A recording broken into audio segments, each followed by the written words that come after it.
मित्रांनो, तुम्ही रोज रिफाइंड तेल वापरता का? जर हो तर थोडा विचार करा. रिफाइंड तेल तयार करताना काय प्रक्रिया होते?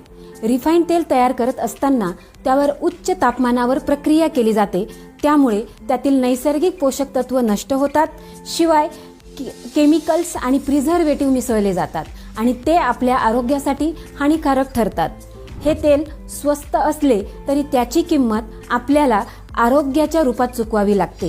हृदयाचे आजार, कोलेस्ट्रॉल वाढणं, पचनाच्या तक्रारी या समस्या रिफाइंड तेलामुळे होऊ शकतात. मग याला पर्याय काय? तर सनेजचं कोल्ड प्रेस ग्राउंडनट ऑइल. नैसर्गिक पद्धतीनं हे तेल कोणत्याही रसायनांशिवाय आणि बॅड फॅटशिवाय तयार करण्यात आलेलं आहे. हे शुद्ध, नैसर्गिक आणि पौष्टिक राहतं. यामुळे व्हिटॅमिन ई, अँटीऑक्सिडंट आणि ओमेगा फॅटी ॲसिड्स पूर्णपणे टिकून राहतात. त्यामुळे आपलं